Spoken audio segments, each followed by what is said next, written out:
What's going on, guys, and welcome back to #AskGSM here today, episode 560 for Wednesday, August 21st, 2024. I'm Graham GSM Matthews. Hope you guys are doing well and having an awesome one. If you want to send in a question to the show, you can do so by tweeting me on the Twitter machine at WrestleRant with the #AskGSM. Find me on Facebook as well, facebook.com/Graham.GSM.Matthews. Drop a comment on the post I usually put up on Tuesday nights, if not on the wall itself. And last but certainly not least, drop your question down below in the comment section on this very video. I'll include your question in next week's edition. Let's get right into it here. Kadeem G from YouTube, their question was, they said, hey Graham, which faction name do you remember as a wrestling fan being much worse than the god-awful Pure Fusion Collective? I mean, it's the name that everyone's been saying in the last week or so, because Pure Fusion Collective fucking sucks. I mean, you are right. That is a terrible name for a faction that really isn't over as it is anyway. That being said, this is the name that people have been throwing out there as, oh yeah, this is as bad as Pure Fusion Collective, if not worse, The Core. The Core was a fucking terrible name. And the whole reason behind the Core name for that, I mean, if you even remember the group, Wade Barrett, Heath Slater, Justin Gabriel, and Ezekiel Jackson, back in the first couple of months of 2011 on SmackDown, Barrett had kind of left, been kicked out of whatever Nexus. Slater and Gabriel, I think, left on their own. But they were like the three of the original core members of the Nexus, so they were the core on SmackDown. And they added in Ezekiel to be like the heavy of the group, whatever. Ezekiel had no direction on Raw, so he also moved over to SmackDown to join the group. Had no association with the Nexus whatsoever, but that's why they did that. So, not only did the name suck, but I think what Barrett's story is, if I'm remembering correctly here, was that when Slater went to like the copyright office or whatever to copyright the name, because WWE needs copyright and all of this shit. I don't know why he was doing it and not like someone from WWE, like an employee or whatever. But this is the story that Barrett is told, I believe, was that he didn't know how to spell the word core, so he put two R's in there. Either that or like the core with only one R was already taken. Even if it was only one R, it's still fucking dumb. So that was a pretty dumb name, Pure Fusion Collective. I don't know if it's worse, but it's definitely as stupid. If not a little less, not as bad, but it's still up there as far as being one of the worst names in WWE history for a faction. PMS was also pretty bad. I was reminded of that at a trivia event that I went to a couple of weeks ago. The Pretty Mean Sisters faction. And because they were doing trivia about women's wrestling, and one of the people I was with had mentioned, oh yeah, what about PMS? But like, I don't even remember what the question was.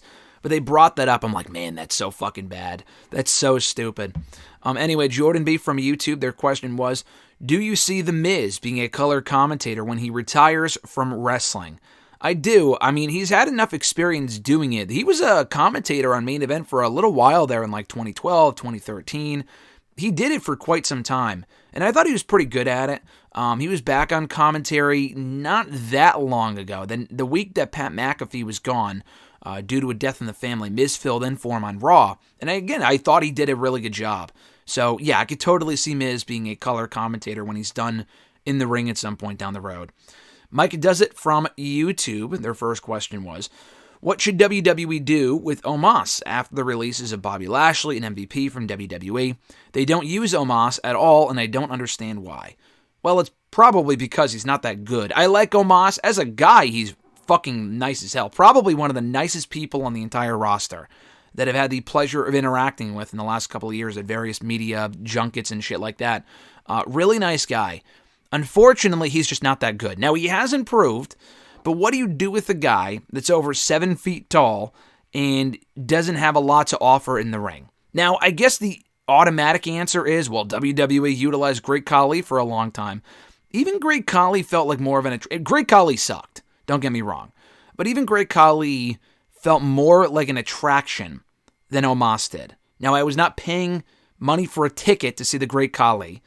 But at least the one thing that they had going with Khali was, I mean, at least for a little while there, when they put the World Championship on him, which was terrible, they wanted to boost their Indian market and the numbers over there and the ratings and shit. And that video of Great Khali winning the World Heavyweight Championship has like tens upon millions of views on YouTube. I don't think Omos has that same appeal. And it's not like, I mean, he is the Nigerian giant, and they brought that up, like he's from a different country, and they can market that. And I think that's part of the reason why they've kept him around. They use him for a lot of, like, not press things, but doing tours. And I remember they were doing a tour. I don't know if it was I don't remember the country. I want to say, I don't remember what it was. I don't know if it was Nigeria specifically, or elsewhere in like the African area. I don't remember exactly, so don't quote me on that. But I remember they were doing a tour with him and Kofi and a few other people trying to recruit new talent from around that part of the world. And it wasn't just them. I think there was other people in there as well. And again, they use Omos as an example of someone that is from Nigeria, and he's on TV every week, and he's an example of what you could be if you try out, which is great. But the problem now is Omos is not on the TV. He's not on the show. He's not been on the show consistently in well over a year and a half.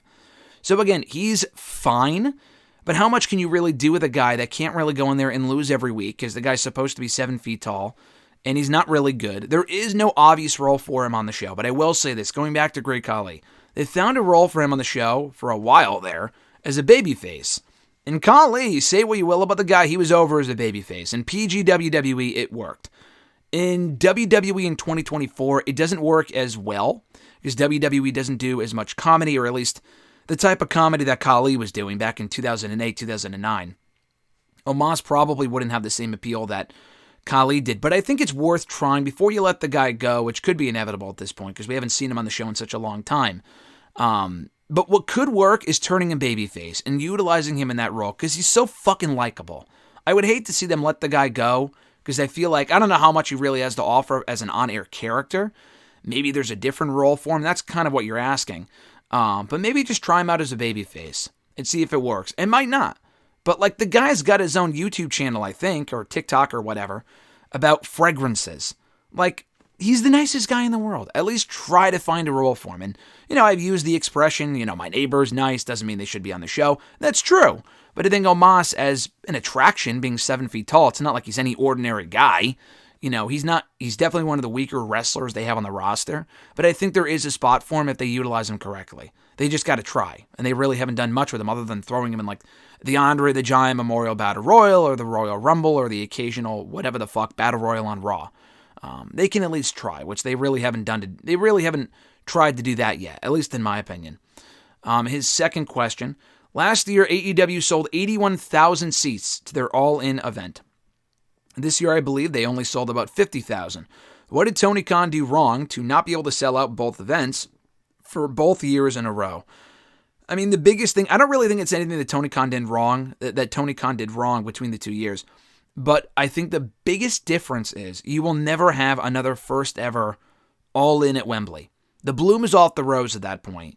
And that's still a lot of people. 50,000 people is still more than various manias and, more than 99% of AEW events in the last 5 years.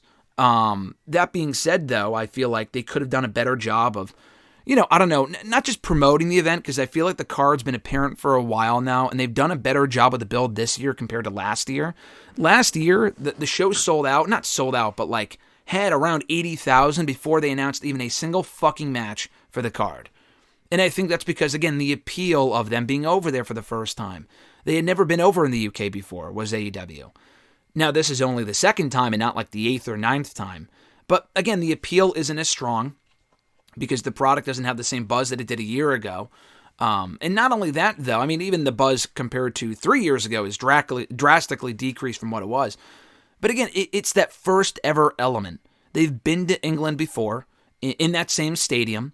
The prices, I don't think, are cheap, but people were willing to pay those prices last year because they wanted to be a part of history.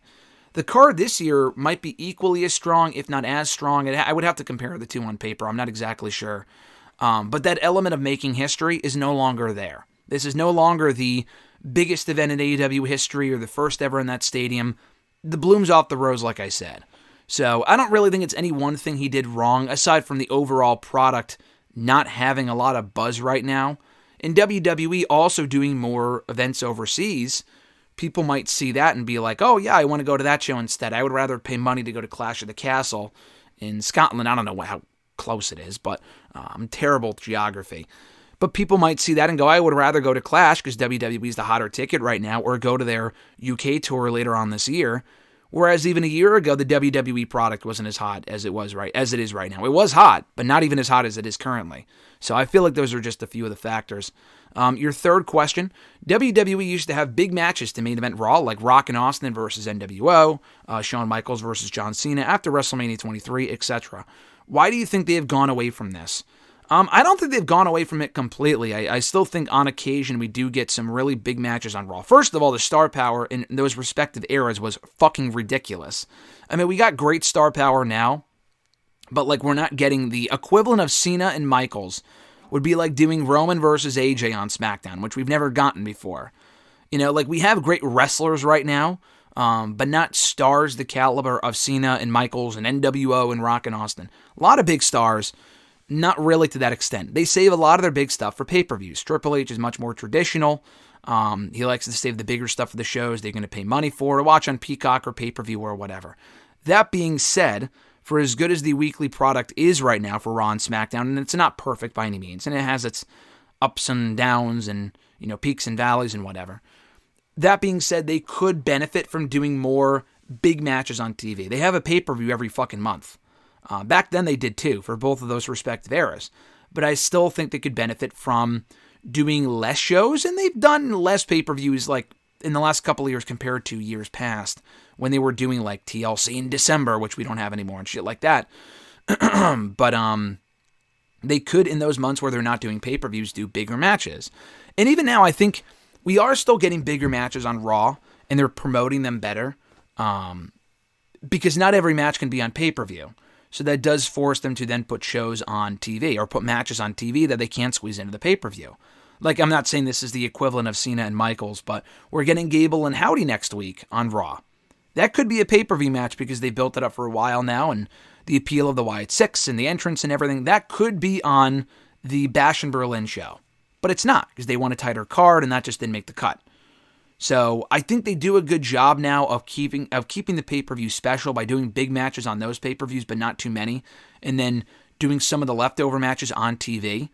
But I think they could benefit from doing more World Championship matches specifically on TV. It's not completely rare. Rollins did it a number of times when he was World Heavyweight Champion last year. Earlier this year, he defended the title on Raw against Drew and Jey Uso and Sami Zayn. So it's not like they never did that sort of thing. Again, they're not as big of matches as Cena and Michaels, granted, but those are still big matches.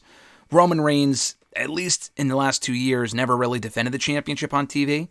Cody Rhodes has not defended the championship on TV at all. But it would be nice, like, for example, the first SmackDown on USA next month. We have Bash in Berlin, not this weekend, but next weekend. And then there's no pay-per-view until Bad Blood. Now, they could wait until October 5th to do a World Championship match. Obviously, it's only a 5-week difference, I believe. But it would be nice if they did a Cody Rhodes title defense on that first SmackDown on USA. A lot like when Kofi defended the WWE Championship on the first SmackDown on Fox 5 years ago. Granted, the outcome was... the match itself was disappointing, it being only 8 seconds long. But still, they could do something along those lines and build it up as a big deal. So I think more of that would be nice. I do agree with you on that.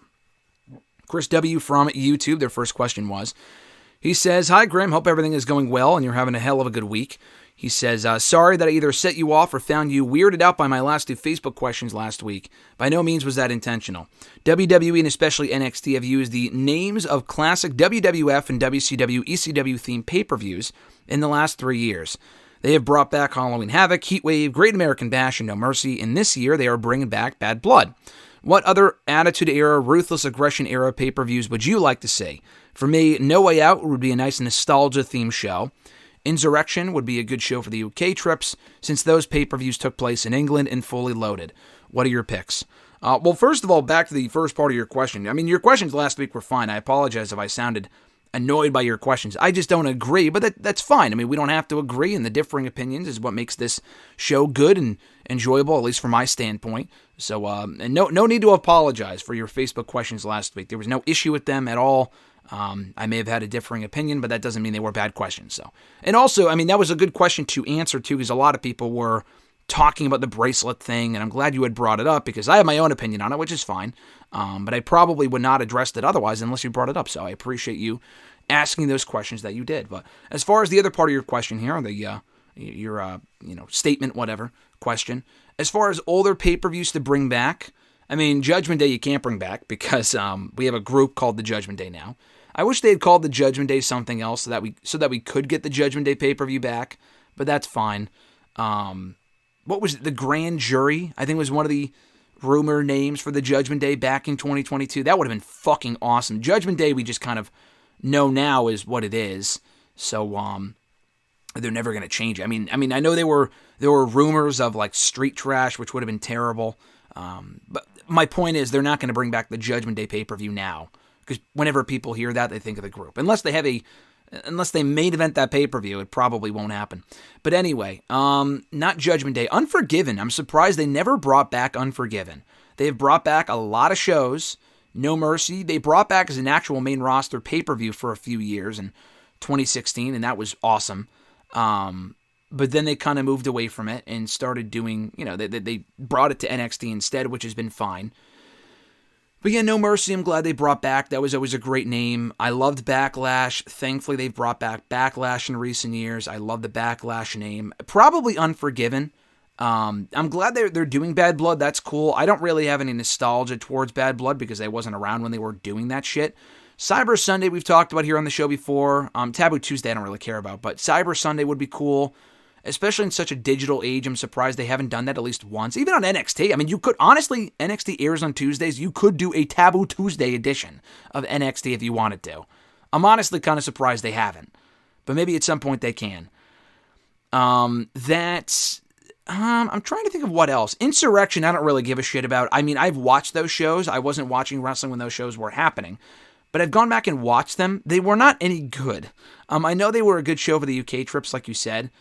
It would be fine if they just called Bash in Berlin Insurrection, but in light of the whole January 6th thing a couple years ago, probably not the best idea. And even then, it's not like those shows back in the day were any good anyway, so probably not. I'm fine if they don't do that. Fully Loaded, again, that's a fine name. I didn't really give a shit about the show itself. I mean, they kind of have Fastlane now. Didn't they do Fastlane this year or last year? Or I don't remember. Have they done Fastlane? Did they do Fastlane this past year? I don't think they did. I don't remember. They had Elimination Chamber. I don't remember, honestly. Or they did last year. I'm sorry. They did in the fall last year. The whole point of Fastlane was to make it a Road to WrestleMania show. But they put it in fucking like October last year, I think it was. Yeah, I don't really. I mean, I would rather see Fastlane or rather Fully Loaded than Fastlane. But either one doesn't really do a lot for me. So definitely Unforgiven. Great American Bash, I'm glad they're doing. Vengeance. That's the NXT show now, Vengeance Day, so they have Vengeance. Judgment Day they're not doing. Armageddon would be cool. Well, we have not seen Armageddon since 2008, and that was the one and only show that I was a fan for, that I was watching wrestling for, because they didn't bring it back the following year. So Armageddon and Unforgiven would be my top two picks personally. His second question, what are some of the most wild matches you have ever seen? Oh, I don't know. I mean, especially in recent years, a lot of the shit that, even WWE too, like, I feel like any ladder match now is fucking crazy. Like, probably a little too crazy and just completely reckless. But a lot of matches I see in AEW, like the, what's it called? Anarchy in the Arena, or whatever it's called. They did a Double or Nothing this year. That was a pretty wild match. Doesn't mean I like them, but anything like as extreme as that was pretty fucking wild. I think it was Jericho and Nick Gage on Dynamite. Not the wildest match I've ever seen, but for Dynamite standards, that was pretty wild. With like the pizza cutter shit. I'm not a big fan of the GCW crap on mainstream TV, so I wasn't really a big fan of that. Even Hangman Adam Page and Swerve Strickland had a pretty wild match last year at Full Gear, that no DQ match, whatever it was.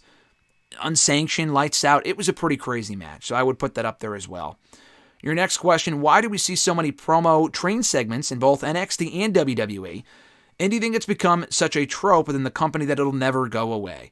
Yeah, it probably will never go away. That being said, though, I feel like we have seen less of them in Triple H's WWE than we did in Vince McMahon's WWE. It was like a weekly fucking thing in Vince McMahon's WWE for a very long time. In Triple H's WWE and Shawn Michaels and NXT, they don't do them as often, but we still do see them, which tells me they will definitely still be doing it at some point. They will definitely still do them intermittently, like they will do them occasionally, but it'll never truly go away. And they are lazy. I don't really like them as much as you do. I'm saying that I despise them, or I'm annoyed of them, by them as much as you are, is what I meant to say. I just don't see them going away completely. Your last question here from YouTube, you said, what is your ranking of the best and worst Willy Wonka movies? The 1971 movie, the Johnny Depp movie, or the movie from last year? Definitely the 1971 one by a wide margin, by a very wide margin. I mean, I think those other two movies aren't nearly as good. Though that being said, I might put the Johnny Depp movie at number 2. I mean, that was a weird fucking movie, and Johnny Depp's a weird guy. I love Pirates of the Caribbean, but Johnny Depp's Willy Wonka was just bizarre. But even that movie is, like, to me, more enjoyable / entertaining than the movie from last year. The movie from last year was not bad, but, like, the musical aspect of it sucked. The music was awful. And I like musicals and shit. I love The Greatest Showman. Willy Wonka, or Wonka, whatever it was not The Greatest Showman. And they tried to do it so differently than the other two, which is admirable because you want to make it different enough and not make it feel like a repeat. I didn't really like what's his name, Timothy Chalamet in the role. I didn't think he did a great job. I thought the overall movie was just kind of lame. It was good, but it wasn't like great. I could see why people thought it was great. I thought it was pretty stupid, but the Johnny Depp movie was also just very weird. But I think I enjoyed that one more than the one from last year. So I would go 1971, the Depp one, and then the one from last year. Noelle from Facebook, their first question was, do you think if Cora Jade did not have her 2 major leg injuries, that she would have the same run as Roxanne Perez right now? I don't. I mean, so what do you mean? Do you mean like she would have won the championship instead? That I agree with. I do think Cora Jade was being set up to beat Lyra Valkyria for the championship instead of Roxanne. Roxanne probably would be on the main roster right now, if we're being honest. They probably would have called up Roxanne, kept Cora Jade down there as the NXT Women's Champion. Now, would she have gotten the same run as far as length? Probably. Would she have had the same run as far as the matches that Roxanne is having? Absolutely not. I like Cora Jade. Roxanne Perez is 1,000 times better in the ring. Cora Jade's good. Cora Jade's quite good. But Roxanne is just much, much better. And I think Roxanne's doing some of the best work of her entire career right now. So, yeah, she might be in the same spot as far as being champion, but I don't think she would have the same quality of run that Roxanne Perez has had as the NXT Women's Champion, with great matches with, like, could you imagine Cora Jade and Jordynne Grace? Like, Roxanne's small, and it's unbelievable to think that she would beat Jordynne Grace. I get that, but at least Roxanne Perez is really, really, really, really good. Not that Cora Jade's not, but Cora Jade is not that great. That's like when Mandy Rose beat Meiko Satomura a couple years ago. Like, that's a fucking joke. And I like Mandy Rose a lot. She improved a lot. But Meiko Satomura should have just destroyed her. Like, that was so ridiculous that Mandy Rose would have beaten that woman. And I think it was a triple threat with Blair Davenport, but just the idea of it was just nauseating. That was pretty dumb.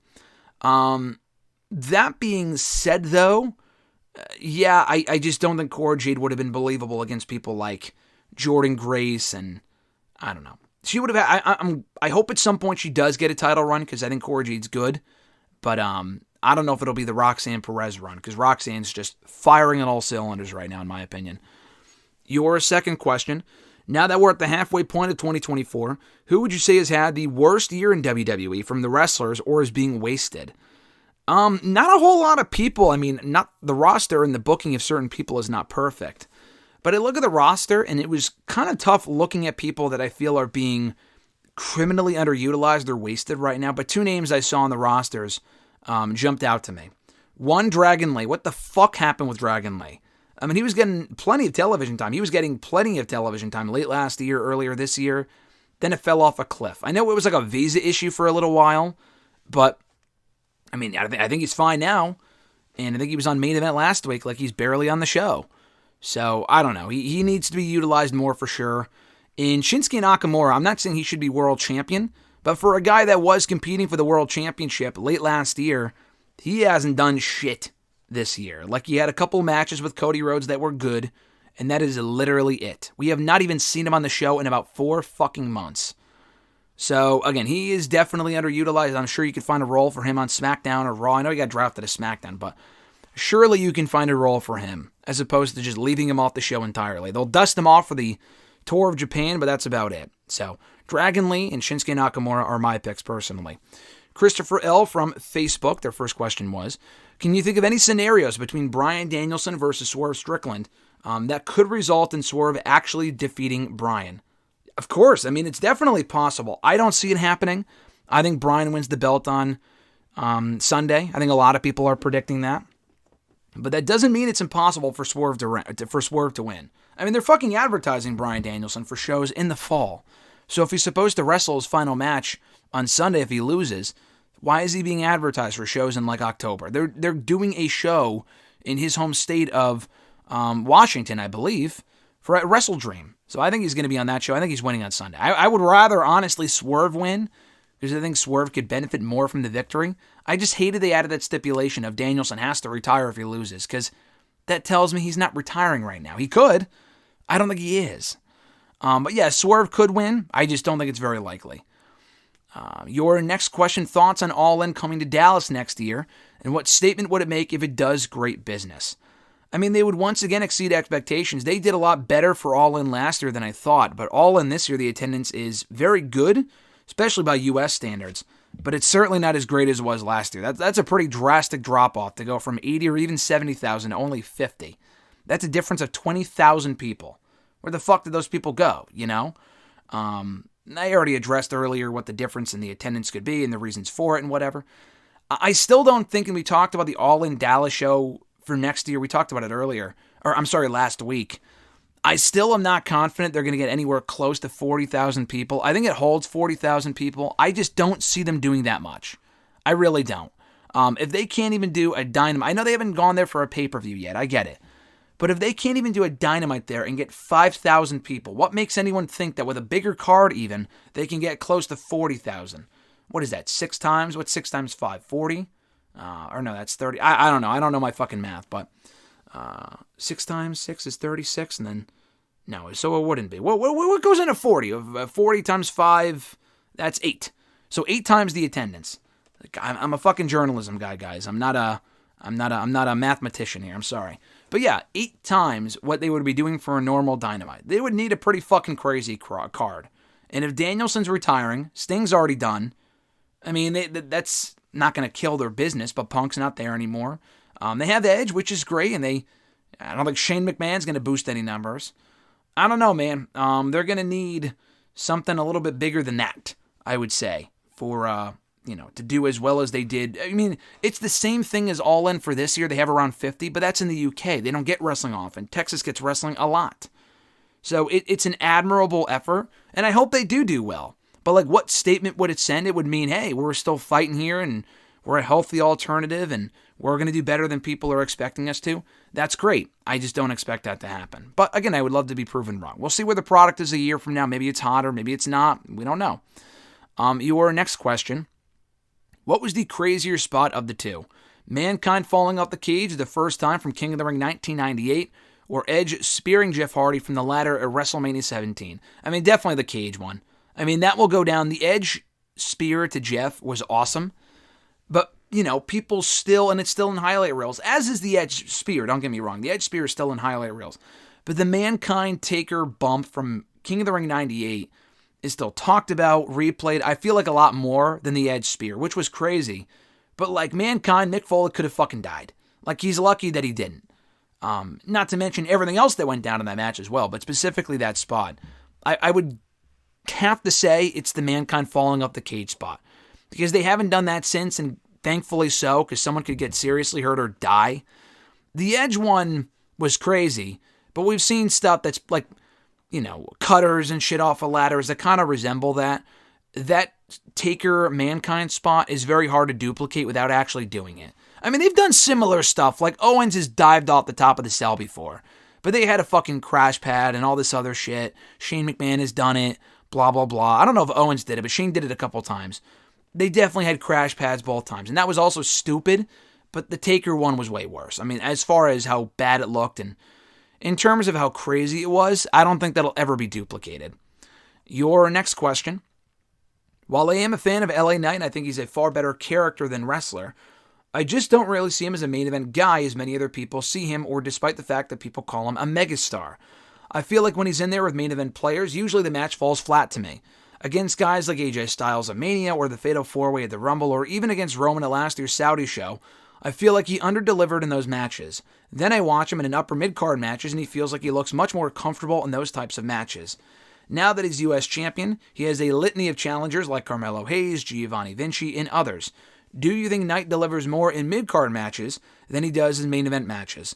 Yeah, I mean, for right now, in the last year or so, he has felt more at home in upper mid-card matches than he has main event matches.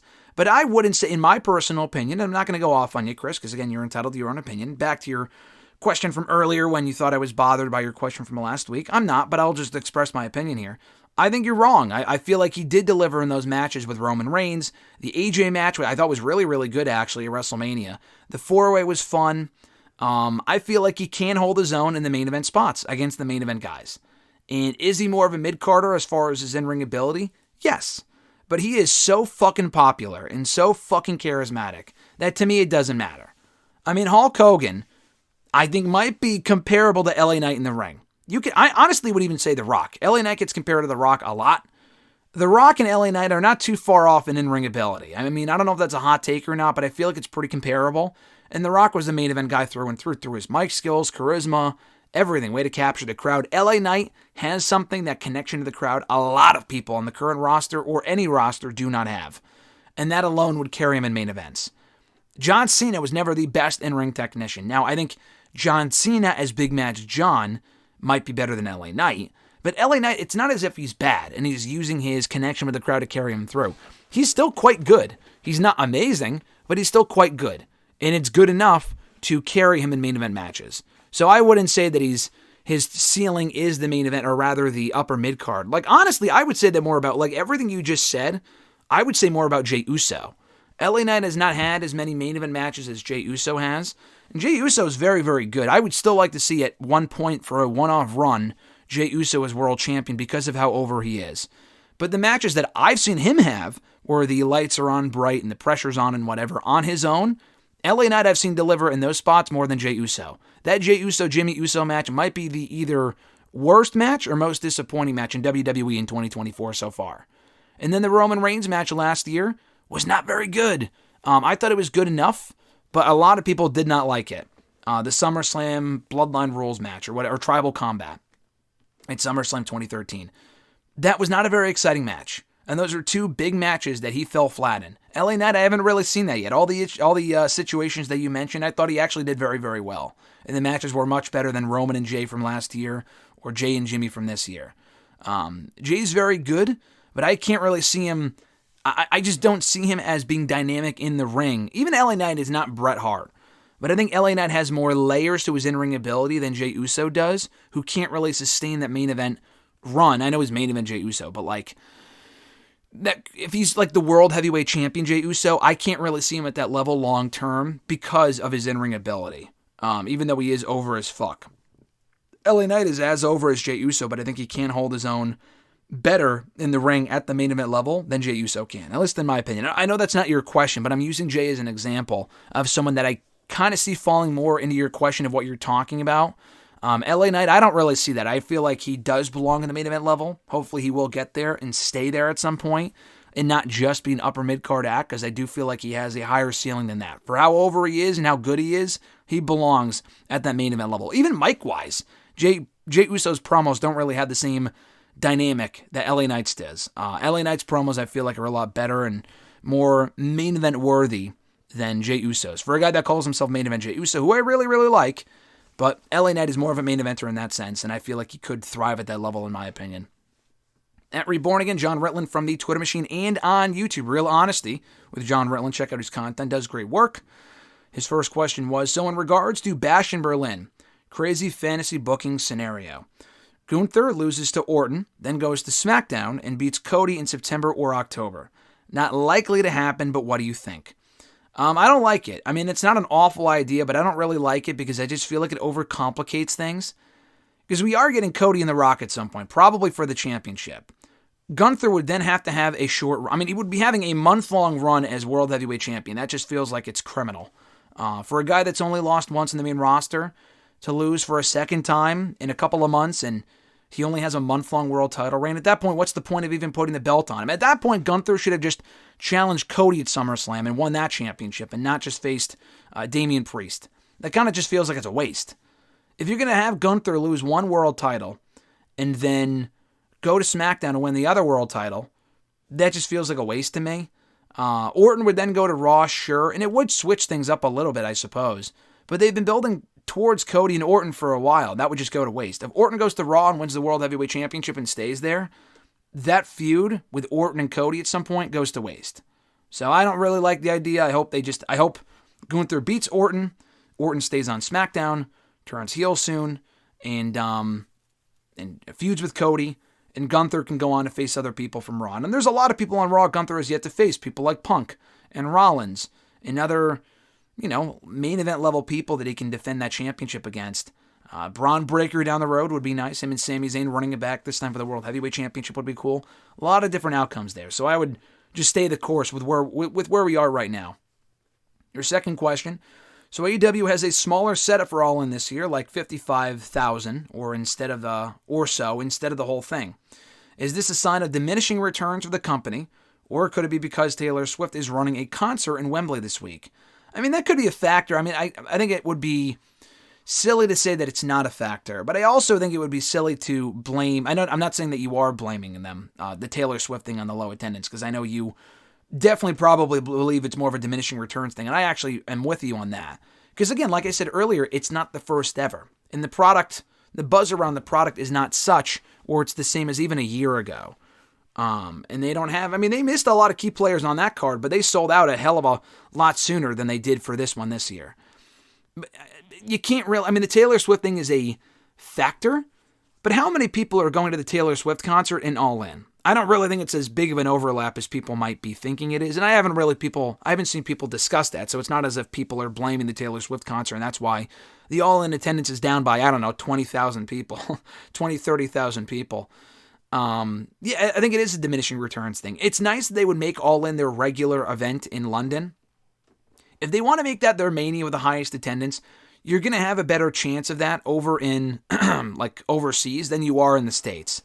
Like we talked about before, I am very curious to see what the attendance is for that Texas show next year. I don't see it being remotely even near 40,000. If they can't even get 15,000 for Arthur Ashe, which is at like 3,000 or 4,000 right now for Grand Slam, that's pretty fucking bad, and New York's a major market. I just don't see that for Texas. And again, I want to be proven wrong, but I'm trying to be realistic here. I just don't see that happening. Now, this is a pay-per-view and not a Dynamite show. I get that for All In next year, but I just feel like it is going to be the law of diminishing returns. They've done that for Grand Slam. They've done Grand Slam in the same arena for 3 or 4 years now, and the attendance has been lower every single year. And that's diminishing returns. It's the same thing with All In being in England and All Out being in Chicago. The attendance will be lower year after year because they're in the same market. And again, it would be one thing if the product was killing it and was white hot. It's not. It's not. So if the product isn't as hot, and you're going to the same city. I went last year. I'm not going to go again this year. That's a very real thing. So, they got to keep that in mind. So I think it is more of a diminishing returns thing for All In the UK. And for as many people as they're doing this year, which is great, I do think even when they go back there in 2 years, it might be as high because they won't be there next year. So it's like a 2-year break. But when they go there in 2 years from now and then 3 years from now, I am very curious to see what the numbers look like. And if it's anywhere near what it was last year or even this year. Your last question here, non-wrestling related. Not sure if you saw the trailer for it or not. What are your thoughts on The Crow being rebooted? I don't know if you saw the original, though, or not. Side note, I'm up to 189 movies for 2024 so far, as of now. That's crazy. No, I have not seen the trailer. No, I have not seen the original. The only thing I've heard is that it doesn't look good. I'm not really sure why they would reboot The Crow. Is it like... I know you said the trailer for it. Is it coming out like soon? Is it like next month? I thought it was just simply announced. But I think the movie might be coming out soon. I saw Liv Morgan on the set for like The Crow or whatever the fuck it was yesterday on Twitter. So I don't know if it's out soon or if it just... I have no idea. I haven't seen the trailer, but I also haven't watched the original. It just doesn't really seem like a movie that's worth redoing, especially when it was really like, that feels like a big 90s movie. Like when I think of The Crow, I think of the 90s. And again, I haven't seen the movie, but like I think of Sting, and that's a big 90s thing. I don't think of 2024 and what people really want to see in 2024. So maybe it'll be good. I don't know. Sounds like it probably won't be. Probably sounds like it might be more Borderlands than anything else. It just is a complete flop. But we'll see. At Iwagu91, their first question was, last 3 questions of the episode actually. They asked, I get that you don't watch much New Japan. That being said, Zack Sabre Jr. won the promotion's biggest tournament, the G1 Climax, this past Sunday, making him the second non-Japanese star after Kenny Omega to do so. Your thoughts? That's cool. I think Zack Sabre Jr. is great.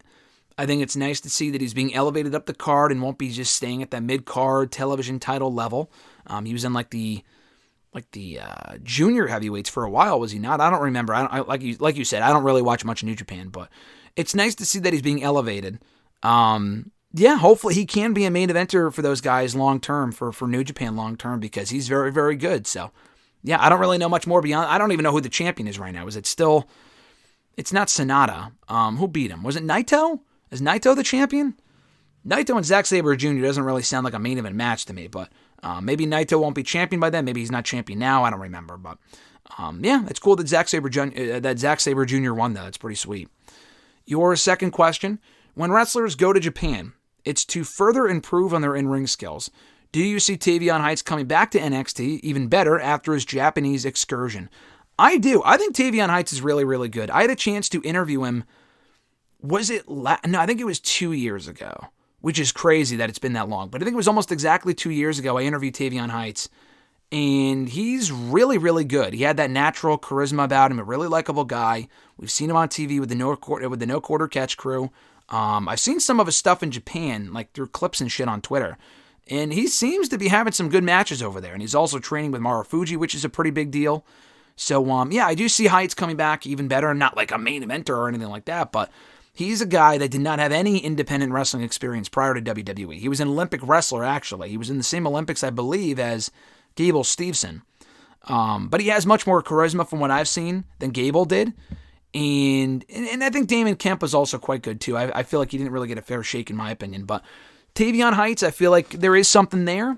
And he just needed additional seasoning. And I feel like he may have gotten that in Japan. So I feel like anyone, honestly, being sent over to Japan can benefit from learning that style, working with their talent, regardless of their promotion. I feel like Heights will be no exception. Last question for the episode from @Iwagu91. He said, as much as people don't want that to happen, or want this to happen, including me, do you see Xavier Woods ending the New Day as a bookend to him being the one to have formed it a decade ago? I could see it. I mean, honestly, as every week that passes, I think it becomes more likely. And I like that. Now, I don't need Woods to turn on Kofi. And I said this in an article, and I think I said this on WrestleRant Radio last week. You could simply have Woods go off on his own. Say, listen, guys, I need a couple months to myself to be a single star. I don't want to be in the New Day shadow. Not a fan of Kofi, befriending Odyssey without my permission, blah, blah, blah. He doesn't have to go full-on heel. But regardless of what it is, they need a change. Whether it's Xavier mutually going, parting ways with the New Day, or just flat out turning on them, that being Odyssey Jones or Kofi or whatever. Either way, I feel like New Day needs a change. So I do hope it goes somewhere. I don't know if it will, because we've had teases before and it doesn't really go anywhere, and it's been a fucking decade that we've had the New Day. So if they stay together forever, that's fine, but they need to do something more interesting than what they're doing right now. And even though they won on Monday, I missed this initially when I was watching the match. Xavier Woods teased some dissension when Kofi, they were on the same page before the match, and then Kofi was going for the hot tag, and he tagged in Odyssey Jones just because Jones looked like he was closer. And Xavier didn't really take too kindly to that. Now, they were on the same page. They won the match, and they were on the same page afterward, but Xavier wasn't really celebrating as much as Kofi was and Odyssey Jones was, so I feel like it is something they will probably go back to and continue to tease. If it doesn't go anywhere, that's kind of disappointing, because I think New Day needs a significant change. But this is easily the most interesting thing they have done on WWE TV in probably fucking 5 years. And that's not an exaggeration. New Day's great. They've had a lot of good feuds and matches and title wins, but they needed something different, and this is it. after a decade, and if Big E's not coming back, they needed something different, and I feel like this could be it, and I'm totally on board. Hopefully they continue it, and it didn't just end on Monday, because I think there is something there, and people are invested for the first time in a while. It doesn't have to be a hard, full-on split or a full-on heel turn, but doing something more along those lines where they're not completely on the same page, or they just get more serious, or even just Xavier Woods, I feel like there's something there with that they should further explore, in my opinion. And that's going to do it, guys, for today's episode of #AskGSM, episode 560. That's crazy. August 21st, 2024. Thank you guys, as always, for sending in the questions and your support of the show. Greatly appreciated. I am fucking exhausted. My voice is completely shot. I was in New York City for Fanatics Fest on Sunday, and then it was at a Mets game the following day, both having nothing to do with each other. The Fanatics Fest was fun. I was there to cover it and, just check it out and shit, and that was fun. And then the Monday, my brothers and I took my dad to a Mets game for a late, Father's Day thing. So it's just the way the schedule works out. Just still recovering from it. The entire month has just been exhausting. So between being at SummerSlam and then that shit, and then last weekend there was stuff going on. There's stuff going on this weekend. I'll actually be away this weekend. I'll be camping with the aforementioned individuals. So I don't know what the upload schedule is going to look like up here on the channel. I hope to at least post some stuff. I don't know how that's going to work. The internet isn't great. I know All In's on Sunday. I will be watching that. I'll be done camping by that point. I just don't know what else. I just don't know what the upload schedule is going to look like. So # will still be normal next week and all that other shit, but just a heads up on that. So anyway, guys, if you want to send in a question to the show, you can do so by tweeting me on the Twitter machine at WrestleRant with the # AskGSM. Find me on Facebook as well, facebook.com/Graham.gsm.Matthews. Find me on, or drop a comment on the post, rather. I almost said find me on YouTube. What am I even saying? This is how tired I am. Drop a comment on the post. I usually put up on Tuesday nights, if not on the wall itself. And also be sure to drop a comment down below on the very video that you're watching right now. Include your question for next week's show, and I'll be sure to answer it here on the show next week. Have an awesome one, guys. I'm Graham GSM Matthews, and I'll catch your ass down the road.